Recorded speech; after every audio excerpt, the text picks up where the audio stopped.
Buenos días, profesor Aymir. Buenos días, profesor Ashwa. Un gusto recibirle hoy. Igualmente. Bien, hoy vamos a hablar de los estudios sobre las cuestiones moriscas. Bueno, sabemos que estos estudios han experimentado un desarrollo auténticamente espectacular, por lo que cabe afirmar que ha nacido una nueva disciplina científica que es la moriscología. Entonces, bueno, una pregunta que se impone: ¿cómo se desarrollaron estos estudios referidos a los moriscos en España? El comienzo de estos estudios datan de mediados del siglo XX. La moriscología como concepto nuevo es obra de algunos historiadores de gran envergadura, como Julio Caro Baroja, que estudió los moriscos en el Reino de Granada, como Soledad Carrasco, que estudió los moriscos en el Reino de Aragón, y como Miquel de Palsa, más tarde, que estudia los moriscos en el Reino de Valencia. Entonces, estos tres pilares de estos estudios formaron varias escuelas. Aquí resalto sobre todo el papel que jugó Miquel de Palsa, que fundó un área de estudios moriscos en la Universidad de Alicante. Fíjate tú, la Universidad de Alicante es una universidad pequeña, pero gracias a los estudios sobre los moriscos pasó a desempeñar un papel fundamental en los estudios acerca del Islam en España. Miquel de Palsa también funda una revista, Sharq al-Andalus, y sus obras han sido fundamentales para entender el fenómeno morisco, que hoy en día está en su auge, porque no representa solamente el pasado histórico, sino también la actualidad. Sí, claro.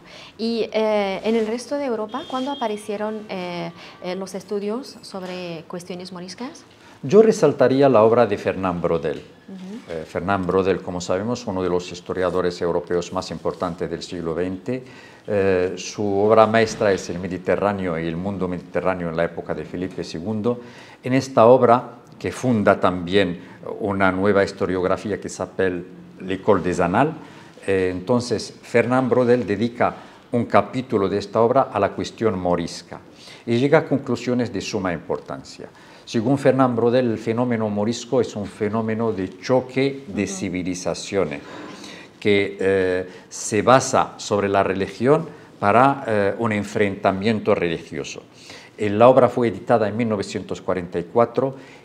En ella dice que la cuestión morisca va a perdurar para rato, y efectivamente. Entonces, Fernand Braudel nos deja cuestiones de suma importancia, porque él analiza la guerra de Granada, la rebelión de los Alpujarras de 1568, y nos indica de que esta rebelión, que duró 3 años, es la primera revolución islámica en Occidente. Y de hecho, esta rebelión fue o permitió la aparición de una clase social de rebeldes, que son los manfíes. Estos manfíes que después de machacar su rebelión se refugiaron en las afueras de Granada y de otras ciudades y se dedicaron al bandolerismo. Entonces, al bandolerismo no como fenómeno económico, sino cultural y sociológico. Bien, entonces los moriscos todos sabemos que es una minoría, es una colectividad que representa por una parte el final de Al-Ándalus y por otra también la continuidad de Al-Ándalus, ¿no? ¿Cómo fue la integración de los moriscos en España? España, que es su patria natural, que es su tierra natal. Me gusta mucho la patria natural porque Cervantes, en El Quijote, cuando habla de Recote, uno de los personajes de la novela, este personaje que fue expulsado, se instala en Marruecos, luego va a Alemania, donde busca en Alemania una cierta tolerancia religiosa y encuentra esta tolerancia, pero no pudo quedarse en Alemania y vuelve a vivir clandestinamente en España y dice: España es mi patria natural, ¿no? Entonces, esta patria natural de ellos fue la tierra. Como decía Miguel de Unamuno, mi patria es la tierra. Entonces, esta búsqueda de la integración territorial no tuvo la misma importancia en el aspecto social. Ellos tuvieron muchas dificultades de integrarse socialmente. Ya sabemos que con las capitulaciones de Granada de 1492, los reyes católicos les prometieron respetar sus bienes, su cultura, su lengua, pero esto no fue así. Su religión también, su vestimenta, su música. Todo esto fue abolido más tarde, entonces tuvieron que sufrir cuando ya los tribunales de la Inquisición azotaron la cuestión morisca de forma feroz. Entonces ellos buscaron esta integración. Los más ricos de ellos, los más afortunados, y de hecho Cervantes habla de su habilidad en el comercio, no en el Quijote, sino en otro libro que es Coloquio de los Perros. Cervantes dice que ellos tienen una habilidad comercial impresionante. Entonces, gracias a su poder económico, pudieron comprar títulos nobiliarios. En el siglo XVI y XVII, la corona española, que pasaba por crisis económicas, vendía estos títulos. Entonces, muchos de ellos compraron títulos nobiliarios, pasaron a llamarse los grandes de España, como todos los nobles, eran marqueses, duques, hidalgos, etc. Y adoptaron nombres de familias ilustres, como los Mendoza, los Sotomayor, los Almirante, los Toledano. Todos eran moriscos. Pero no solamente los que tenían fortuna, incluso los más pobres, pudieron integrarse, una integración interesada. Ellos mantuvieron su taquilla, su fe en la clandestinidad, pero para la sociedad eran totalmente cristianos. Entonces, tuvieron el apoyo y la protección de algunos nobles, de algunos burgueses, incluso de la iglesia. Curiosamente encontramos algunos moriscos con el nombre de Cisneros. Ya sabemos que el cardenal Cisneros es el artífice de la gran política de desarraigo morisco de los tribunales de la Inquisición, pero algunos de ellos adoptaron el nombre de Cisneros para disipar un poquito los tribunales de Inquisición. ¿Y vivieron la misma situación estos moriscos en el mundo islámico? Por ejemplo, en Marruecos, donde se asentaron y lo consideraron como un país de exilio y al mismo tiempo un país de acogida, ¿llegaron a integrarse? Al comienzo no. Curiosamente, el morisco que fue expulsado de España por considerarlo musulmán, cuando llega aquí lo consideran cristiano. ¿Por qué? Porque él viene de un país que vive la modernidad, el renacimiento europeo. Entonces, su forma de vestir, la mezcla entre mujeres y hombres, el fumar, el tomar el alcohol, todas estas costumbres eran miradas con mucho recelo de los marroquíes. Entonces los rechazaron, ellos buscaron aglutinarse en guetos, en barrios especiales, se juntaron con otras minorías como los judíos sefaradíes que habían sido expulsados antes que ellos, con los uluj, los renegados, con los cristianos. Solamente a partir del siglo XVIII empiezan a integrarse con el resto de la sociedad marroquí y de hecho su triunfo en el comercio aquí, pero también su alto nivel cultural y de enseñanza les permitió ocupar cargos importantes. Los primeros y más importantes diplomáticos marroquíes en el siglo XVII y XVIII eran moriscos, también los jefes militares, también los científicos. Bien, hablar de los moriscos nos lleva también a hablar de otra minoría que son los mudéjares. ¿Quiénes son estos mudéjares? Los mudéjares son la primera minoría musulmana que vive en tierras cristianas. La palabra mudéjar viene de palabra árabe mudejjen, pero curiosamente no se encuentra en las fuentes árabes, solamente en las fuentes cristianas. Porque es normal que actualmente y sobre todo los lectores legos no llegan a hacer la diferencia entre morisco y mudéjar. Entonces, si nos puede acercar y aclarar ese matiz entre la diferencia entre un morisco y un mudéjar. Sí, el mudéjar o el mudejjen, incluso una familia de Rabat, una familia famosa que se llama el mudejjen. Los mudéjares que se instalaron aquí se instalaron mucho antes que los moriscos, porque la expulsión de los moriscos está relacionada con la toma de Granada. Por la primera mención, incluso en las fuentes históricas, de palabra morisco, data de 1502. después de la rebelión de Albayazín o Albaicín, Sí. pero los mudéjares mucho antes. Los primeros mudéjares aparecen en el siglo XI, como tú sabes, Ashwaq, que la Reconquista toma una dimensión inédita con la conquista de Toledo a finales del siglo XI. Entonces, los cristianos, los castellanos, cuando ocupan Toledo, la convierten en su ciudad, en su capital. Y a partir de ahí, muchos musulmanes dejaron Toledo. Ibn al-Kardabus habla de 50.000, pero otros se quedaron. ¿Por qué? Porque tenían miedo de salir.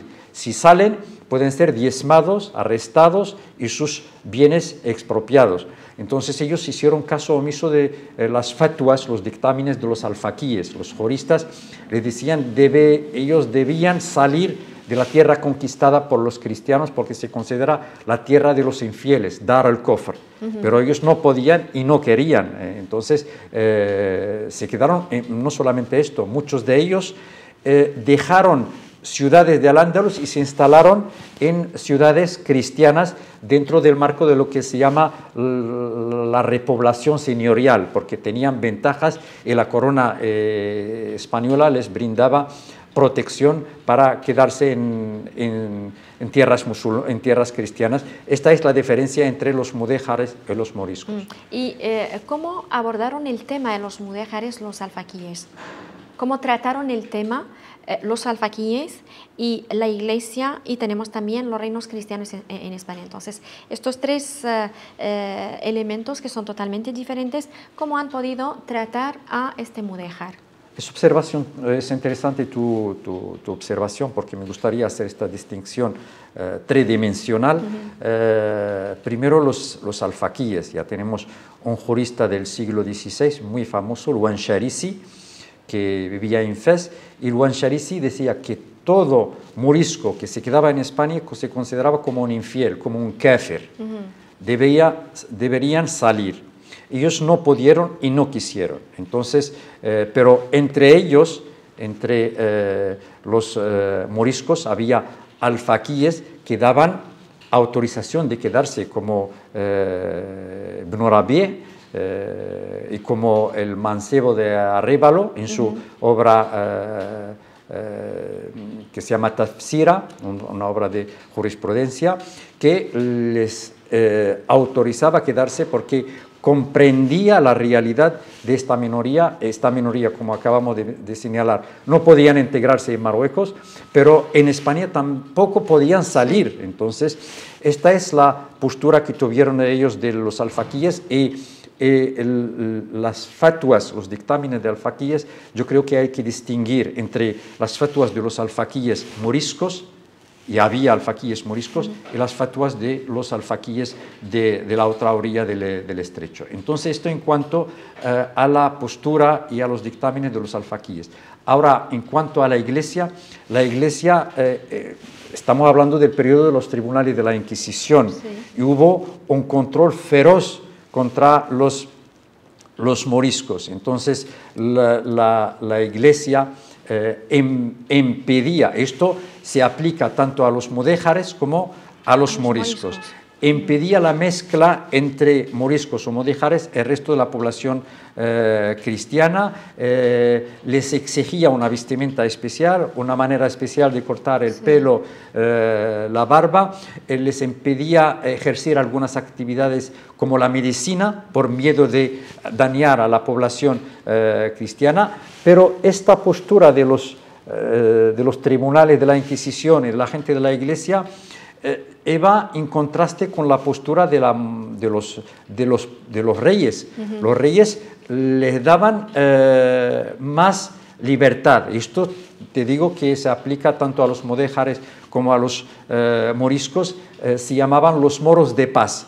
La única condición es que ellos no deberían meterse en cuestiones políticas, pero en la vida social, en la vida económica jugaban un papel muy importante, tenían sus propios jueces, sus propias leyes, se llaman leyes de moros. Entonces ya hay esta diferencia entre el papel del poder político y el poder religioso. En cuanto a la sociedad quería de ellos, la sociedad les interesa este desarrollo cultural mudéjar o morisco. Y aquí doy el ejemplo de los mudéjares, que es más representativo.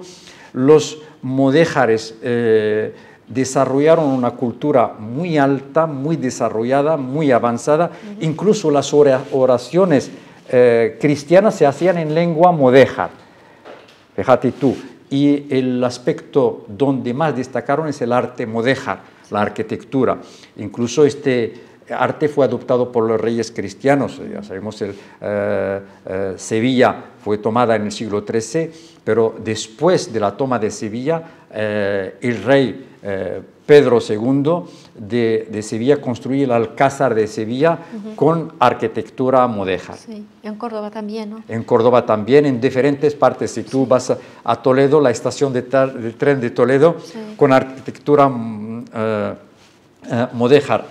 Yo creo que estos días tú vas a Córdoba. Yo te aconsejo visitar el rectorado de Córdoba, porque en el rectorado los arcos de la entrada del rectorado es también con arte mudéjar. Muy bien, interesante. Pues muchísimas gracias, profesor Aimir, por sus respuestas y por sus aclaraciones, y tendremos otras charlas posteriormente. Gracias a usted, ha sido un placer, profesor Ashwa. Igualmente.